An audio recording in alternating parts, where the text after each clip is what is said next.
बुराई कितनी भी प्रबल क्यों न हो, अच्छाई उस पर विजय प्राप्त कर ही लेती है। ये गांधी जी का भी संदेश है और विजयदशमी का भी संदेश है। रावण जो कि महाज्ञानी था, अजेय था, उसको लेकिन अपने ज्ञान का अभिमान नहीं था। सारा ज्ञान था पर अपने अभिमान का ज्ञान नहीं था। शिव जी से वरदान लिया, यक्ष गंधर्व देवता कोई भी मुझे ना मार पाए। नर और बानर को बहुत तुच्छ समझा उसने, लेकिन मृत्यु अंत में नर और बानर के हाथों ही हुई। तो इसलिए पहली बात तो ये भी हमें संदेश देती है ये दशहरा विजयदशमी कि हमें कभी अभिमान नहीं करना चाहिए किसी भी बात का। जैसा कि अभी निधि ने एक निर्गुण भजन किया, पता नहीं ध्यान से सुना, पड़ा उसने गुण रह सका कि जो शरीर हमारा 5 तत्व से बना हुआ है और वो 5 तत्व में ही मिल जाना है, तो इसलिए अभिमान किसी बात का नहीं करना चाहिए। और गांधी जी का तो पूरा जीवन ही विचारों की श्रृंखला है और हम हर साल ये गांधी जयंती मनाते हैं। और शायद बार बार मनाने का एक रीजन ये भी होता है कि किसी चीज़ को अगर बार बार दोहराया जाए तो अपने आप में वो यूज्ड टू होने लगती, थोड़ा थोड़ा हम उसे अपनाने लगते हैं। गांधी जी जैसा कि इनके जीवन में सबसे मेन तो था सत्य। झूठ मत बोलो। पूरी तरह से तो वाकई में सत्य बोलना संभव नहीं है, लेकिन बिना वजह झूठ बोलने का भी कोई मतलब नहीं है।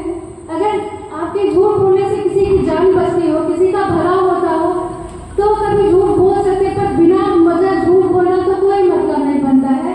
तो कोशिश करें कि झूठ ना बोला जाए।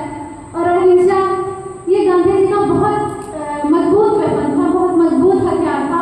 वरना अंग्रेजों की इतनी बड़ी जो एक तरह से पलटन कह सकते हैं पूरे अपने देश में छाया हुआ था। कौन सोच सकता था कि एक निहत्था सा वृद्ध इंसान उनको अपने देश से भगा देगा, जबकि बहुत कोशिश हो चुकी थी उनको अहिंसा के माध्यम से भगाने की, पर कोई फायदा नहीं निकल रहा था।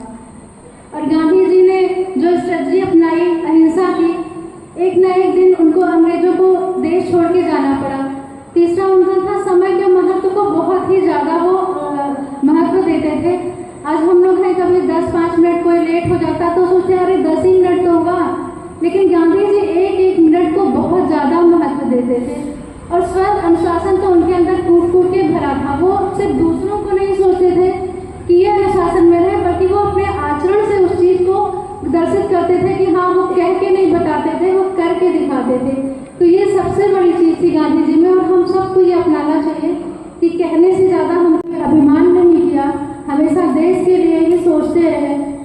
हरित क्रांति और जय जवान जय किसान का नारा, महिलाओं के उत्थान के लिए उन्होंने महिला बस कंडक्टर, पुलिस में हिंसा को रोकने के लिए इनके शासनकाल में ही था कि लाठीचार्ज की जगह पे पानी की बौछार, ये शास्त्री जी के जीवन काल में ही आया था।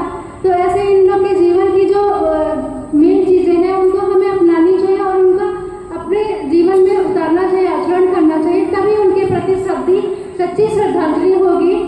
और हम सब ये अपने आप में तय करें, प्रण लें कि हम जो भी अच्छी चीज़ें हैं गांधी जी के जीवन में, शास्त्री जी के जीवन में, हम कुछ अंश अपने जीवन में उतारने का प्रयास करें। यही उनके लिए सच्ची श्रद्धांजलि हो